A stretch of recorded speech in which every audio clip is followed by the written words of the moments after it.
안녕하세요.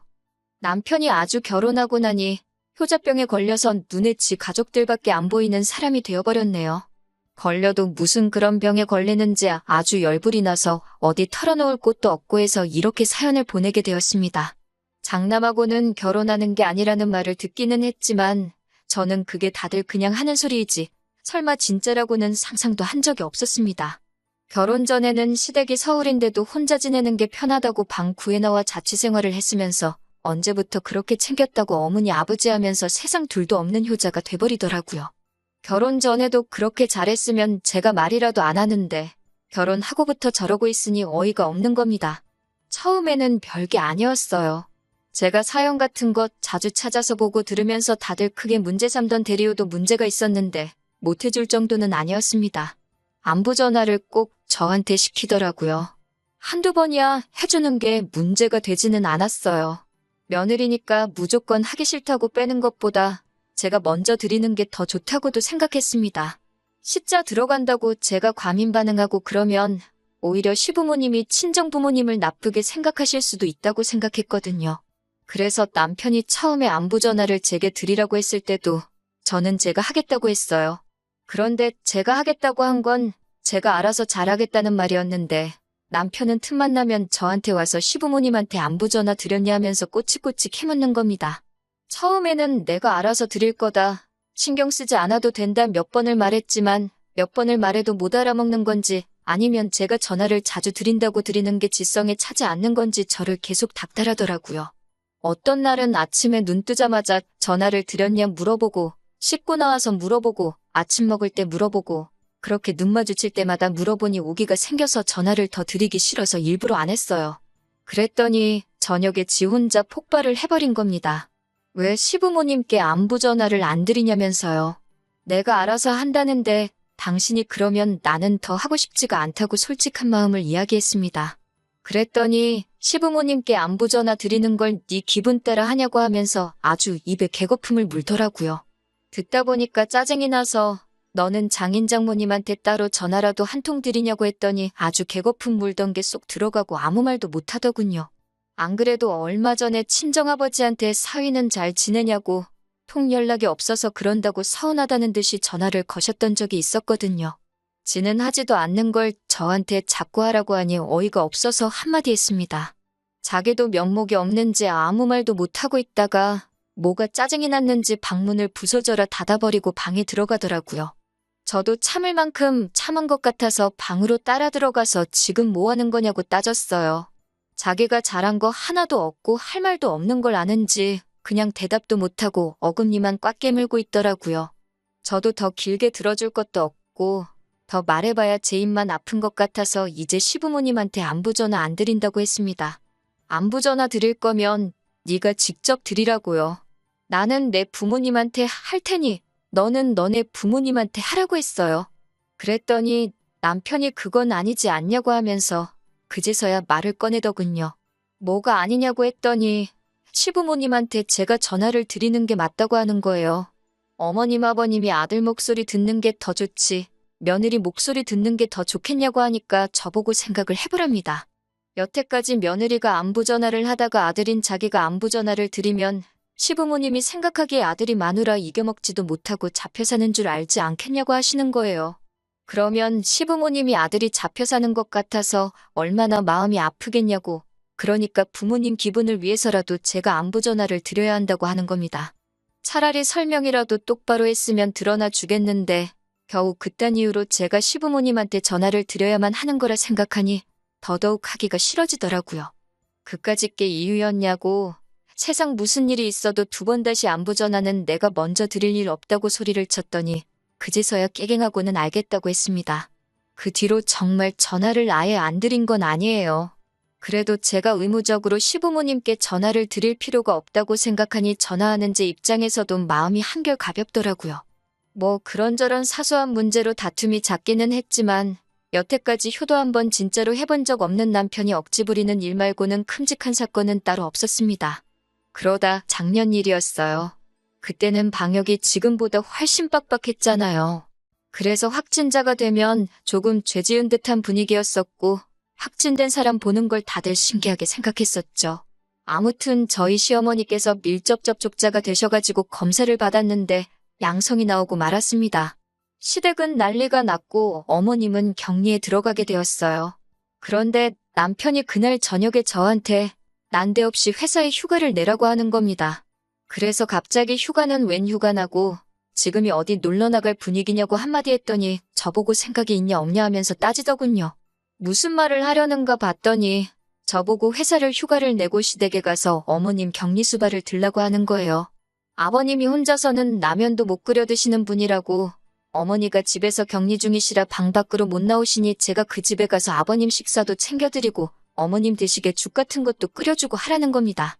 어머님이 빨리 완치되시려면 환경도 좋아야지 않겠냐며 청소기 같은 것도 돌릴 사람이 필요하지 않겠냐 하는 거예요.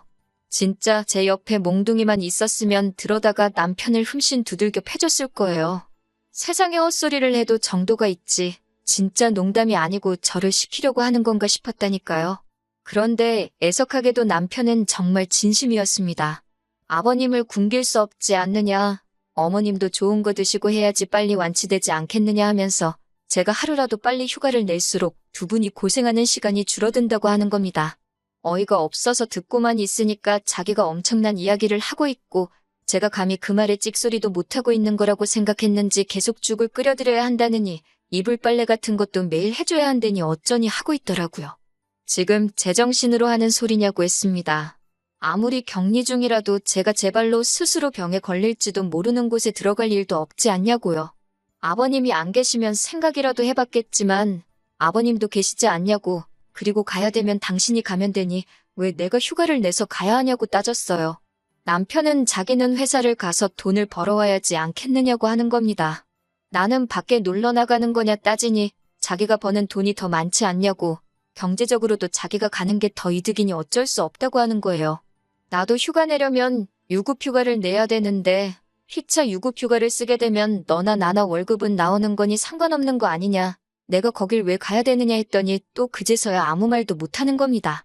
결국에는 지가 휴가를 내고 격리수발을 들러 가더라고요. 그런데 웃기는 건 시어머니께서도 남편한테 제정신이냐고 옮을지도 모르는데 여기가 어디라고 오냐고 한마디 하셨다고 하더군요. 나라에서 격리한다고 먹을 것도 다 보내주는데 네가 걱정할 게 뭐 있냐고요. 그러고선 잔뜩 혼나가지고 돌아와서 한다는 말이 역시 자기 말대로 지가 아니라 제가 갔어야 했다는 겁니다. 어머님이 옮을까봐 집으로 돌려보낸 거 아니냐고 뭔 소리를 하는 거냐고 했더니 자기가 아들이니까 당연히 그러실 수밖에 없다는 거예요. 며느리인 제가 가면 고맙다고 말했을 거라고요. 그러면 제가 점수도 땄을 테고 여러모로 이쁨을 받았을 거 아니냐는 헛소리를 하는 겁니다. 그래서 당장 시어머니한테 전화해보라고 했어요. 며느리가 갔으면 좋아하셨겠냐고 한번 물어보라고요. 남편은 자신만만한 듯 전화 한 통 했다가 어머님한테도 아주 정신 빠진 놈이라며 기어이 한 소리를 더 듣더라고요. 며느리는 안 옮겠냐고 안 그래도 열이 올라서 몸이 힘들어 죽겠는데 아들 자식이라고 하나 있는 게 아주 엄마 열을 올려서 어떻게 잘못되는 꼴을 보고 싶어서 그러는 거냐고 한참 잔소리를 하시더군요. 그러더니 어머님이 전화 바꿔달라고 하셔서 저를 바꿔줬는데 남편이 헛소리한 거 대신 사과한다고 하면서 부모 생각에 정신이 나갔나 보다 하고 미안하다 하시더라고요. 어이는 없었지만 그래도 시어머니 덕분에 기분이 한결 나아졌습니다. 그래도 작년까지는 어이없는 사건 사고가 많기는 했지만 남편이 하는 말에 되받아치면 쩔쩔매면서 어떻게 이겨내지 못했어요. 자기가 잘못했다는 것 정도는 깨닫고 결국에는 제가 시키는 대로 하거나 포기를 하거나 했었죠. 사실 남편이 그런 어이없는 행동을 하는 게 당장에는 기분이 나빴지만 곧잘 자기가 잘못한 게 뭔지 깨닫고 행동을 바꾸니 그래도 못 봐줄 정도는 아니었거든요. 그런데 어디서 뭘 배우고 온 건지 뭘 보고 온 건지는 모르겠는데 얼마 전부터는 아주 휴자병도 모자라서 가부장병까지 걸려가지고 왔더군요. 남편에게 사촌동생이 있는데 사촌동생이 얼마 전에 대학을 졸업했고 취직 준비를 하고 있다고 들었대요. 저는 결혼식 당일날에 한번 보기는 봤는데 요 몇 년 코로나 때문에 명절에 통가족끼리 만나본 적이 없어서 결혼식 이후로는 한 번도 본 적이 없는 친척이에요. 남편하고는 얼마나 가까운 사이인지는 모르겠는데 적어도 제가 알기로는 명절에 얼굴 보는 게 다고 1년에 두세 번 정도 통화하면 엄청 많이 하는 걸로 알고 있습니다. 그런데 그 사촌 동생이 취업 준비를 하고 있으니 면접 볼 때 입으라고 정장을 한 벌 해줘야겠다는 거예요. 저한테는 정말 뜬금없는 일이었죠. 남편 친동생도 아니고 사촌 동생이니 말이죠. 더군다나 지난 일이기는 하지만 작년에 제 동생 또한 석사학위 마치고 나서 취직 준비를 하기 시작했는데 처남이 취직할 때는 아무 말도 없더니 먼 친척 동생한테 정장을 사준다니 만대니 어이가 없었죠. 남편한테 친척 동생 말고 친형제 자매가 있었는데 둘 다 취직은 했지만 친척 동생 취직에 저 정도면 지 동생들 시집 장가갈 때는 뭘 해주려고 할지 감도 안 잡히더라고요. 그리고 제 동생은 취직 금방 했어요. 관련 학위가 있으니까 요즘같이 취직하기 어렵다는 취업시장에서도 여기저기서 모셔가려고 난리가 났었거든요. 그래서 정장도 딱히 필요 없었고 지금도 사복 입고 출근하는 분위기 좋은 회사로 가서 일하고 있습니다. 정장을 안 사줘서 기분이 나쁜 게 아니라 난데없이 누군지도 잘 모르는 친척 동생 정장까지 신경 써주는 남편이 어이가 없더라고요. 그래서 무슨 생각으로 정장을 사주겠다는 말을 꺼낸 거냐 물어보니 그게 장남 장손의 숙명이라면서 저보고 받아들이라고 하는 겁니다. 자기는 장손으로서 집안을 책임질 의무가 있다는 거예요. 이젠 장남 노릇도 모자라서 장손 노릇 하고 있는 것도 보고 있어야 하니 까마득해지더라고요. 보통은 제가 이렇게 다그치면 남편이 자기가 헛소리한 걸 깨닫고 꼬리를 내렸는데 이번에는 저를 꼭 이겨먹어야겠다고 생각했는지 한치도 굽히지 않고 계속 버팅기고 있더라고요. 그래서 이혼하자고 했습니다. 제가 집안에 대들보이신 줄도 몰라 뵙고 결혼했다고요. 그렇게 책임질 게 많으면 부담은 줄여줄 테니 마누라는 두고 가라고요. 그랬더니 남편은 이게 아닌데 하는 표정으로 당황을 하기 시작했어요. 그리고 그제서야 약발이 통했는지 아니 그게 아니라 하면서 고집을 꺾더라고요. 그리고 얼마 전 일이었습니다. 장례식장에서 있던 일이에요. 시어머니의 할머니, 그러니까 남편의 외증조 할머니겠네요. 98세에 돌아가셨고 어디 아프신 게 아니고 호상이셨어요. 손녀들 중에서도 시어머니를 그렇게 예뻐하셨다네요. 장례식장에서 어머님께서 엄청 슬피 우셨어요. 찾아뵌다 하는 걸 코로나 때문에 미루다가 찾아뵙지도 못했다고 죄송하다고 하시면서 울고 계셨어요.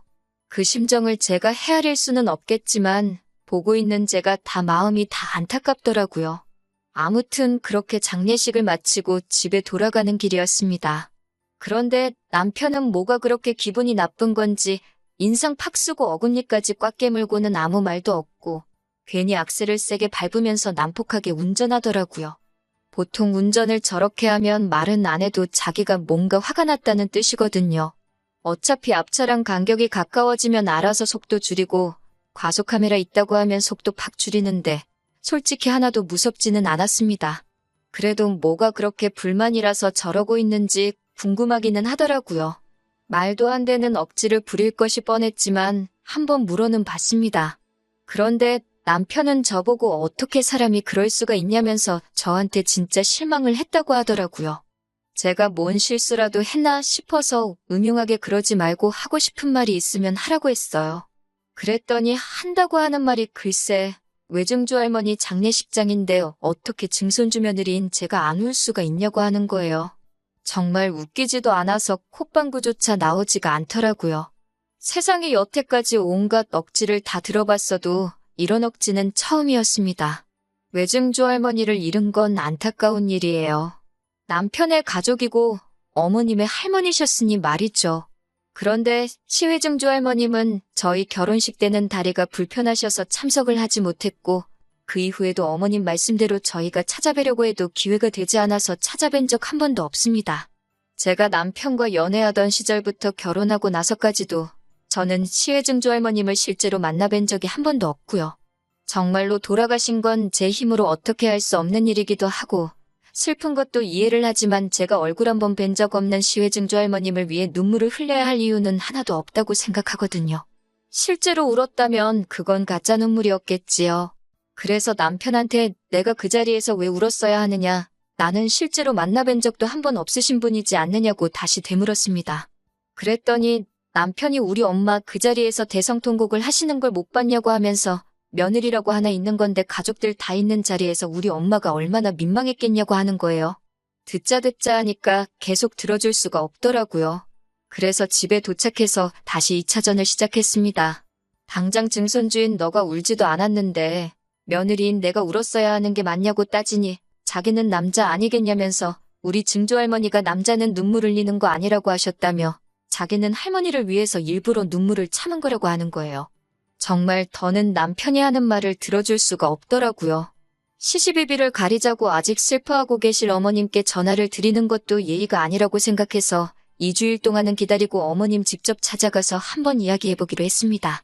시어머니가 원하는 며느리상이 뭐고 정확히 시시비비 가려서 한번 짚고 넘어가자고요. 그렇게 2주라는 시간이 흘렀습니다. 남편하고는 그 2주 동안 말도 한마디 섞지 않았어요. 어머님 댁에 도착해서 단도직입적으로 물어봤습니다. 남편이 그날 제가 얼굴 한번 뵌 적 없는 분을 위해 눈물을 흘렸어야 한다던데 그런데 제가 그러지 않아서 어머님이 그 자리에서 체면을 구기셨다는데 어머님도 정말 그렇게 생각하시냐고 여쭈어봤어요. 예전에도 병간호 문제로 한번 남편을 꼬집어 주신 적이 있으니 이번에도 당연히 그러실 거라 생각했는데 어머님도 충격적인 말을 하시더군요. 눈물 이야기를 하는 게 아니라 저보고 우리 아들 기를 너무 죽이는 거 아니냐면서 한두 번은 좀 맞춰주면 안 되냐고 하시는 겁니다. 가장이 가장다운 맛이 있어야지 여자가 그렇게 꽉 잡고 사는 것도 보기 좋은 게 아니라고요. 그것도 사실 어이가 없었습니다. 저는 남편을 꽉 잡은 적이 없어요. 오직 남편이 이상한 헛소리를 하면서 저한테 시가족을 위한 희생을 강요할 때마다 저는 너가 하지도 않는 걸 내가 왜 해야 하냐는 식으로 반박을 했던 것밖에 없었어요. 그런데 어머님이 그렇게 나오니 그 부분이 배신감도 크고 어이도 없었습니다. 아무리 팔은 안으로 굽는다지만 남편이 잘못한 부분은 확실히 한마디 해주시는 분이라 생각을 했거든요. 알고 봤더니 올해쯤부터 남편이 억지를 부리고 웬만해서는 고집을 굽히지 않게 된 이유도 시어머니한테 있었습니다. 어머님은 자꾸 남편이 저한테 져주기 때문에 제가 기고만장해서 남편 무서운 줄 모르고 기어오른다는 식으로 가스라이팅을 하고 계셨던 거예요. 남편은 그 말만 믿고 기선제압을 하겠다고 얼마 전부터는 그렇게 고집을 꺾지 않으면서 강하게 나왔던 것이었고요. 어머님까지 가세하니까 남편도 기가 살아서 너는 성격이 어쩌네 저쩌네 하면서 자기가 맞춰주니까 이만큼 사는 거지. 다른 사람이었으면 넌 벌써 이혼당했다며 한마디 하고 있고 어머님은 어머님대로 제가 남편 기를 죽이고 있으니까 가정이 평화롭지 않은 거고 기강이 서지를 않는 거라고 하시면서 잔소리를 하셨어요. 듣다 보니까 제가 정말 잘못한 것 같더라고요. 남편 기를 죽이고 어머님 체면을 구기고 정말 저는 최악의 며느리였던 것 같아요. 그래서 이혼하겠다고 했습니다. 저는 이 집에 어울리는 며느리가 아닌 것 같다고요. 남편이 다시 길을 펴고 그리고 시가족들 대소사 다 챙기면서 아낌없이 모든 걸 다 줄 수 있게 남편을 어머님, 아니 시가족들의 품으로 돌려드리겠다고요. 남편은 이제부터 집안을 이끌 기둥이자 대들보로 살 수 있게 놓아드리겠다고 했어요. 결혼은 반반 결혼했지만 혼수의 리모델링까지 그 비용은 전부 친정 쪽에서 다 했으니 집은 제가 가져가겠다 했어요. 집 살 때 보태주신 돈만큼만 돌려드리겠다고 하고 위자료 얼마 되지도 않는 것 때문에 소송하는데 합비용 쓰기 싫으니 그냥 협의 이혼 해달라고 했습니다. 이혼 안 해주면 얼마가 들던 간에 변호사 구해서 제가 받아낼 수 있는 위자료는 최대한을 받아낼 테니 피차 서로 돈 아까울 바에 그냥 협의 이혼 해달라고 했어요. 그리고 저 혼자 집으로 돌아와서 비밀번호 바꿔버리고 이틀 뒤에 이삿짐 센터 불러서 남편 집만 따로 챙겨다가 시댁으로 보내버렸어요. 자기 짐을 받고 그제서야 남편은 잘못했다고 결혼 생활 처음으로 저한테 사과를 하더군요. 그동안은 사과 한 번 없이 그냥 제가 하라는 대로 했는데 이번에는 자기도 얼마나 사태가 심각한 걸 느꼈는지 하루 종일 연락해서는 미안하단 말 말고는 다른 말을 하지 못하더라고요. 솔직히 어머님도 같이 미안하다 한마디만 해주셨으면 남편의 사과를 받았을지도 몰라요. 자존심 싸움 하려는 건 아니지만 어머님께서도 정말 제가 잘못한 거라 생각하시는지 미안하다는 말씀을 따로 안 하시더라고요. 그렇게 고집 부리다가 결국엔 이혼을 하게 되었네요. 끝끝내 합의를 안 해주시는 바람에 소송하는데 기간이 걸리긴 했지만 얼마 안 되는 돈이라도 위자료 몇 푼이라도 뜯어냈으니 속은 후련합니다. 가족을 아끼고 사랑하는 건 당연한 일입니다. 하지만 다른 사람, 특히 배우자한테 자기 가족을 향한 사랑을 떠넘기거나 강요하는 건 정말 해서는 안 될 일이라고 생각해요. 적어도 제가 먼저 스스로 나서서 했던 걸 인정해주고 조금이라도 고마워하고 그 고마움을 제 가족들에게 표현 한 번만이라도 해줬었다면 그러면 이혼까지는 하지 않았을 수도 있네요. 이제는 다 지나간 일이기도 하고 저도 오히려 이혼 후에 홀가분하게 잘 살고 있으니 이렇게 된 게 차라리 100번은 더 잘된 일이라고 생각합니다.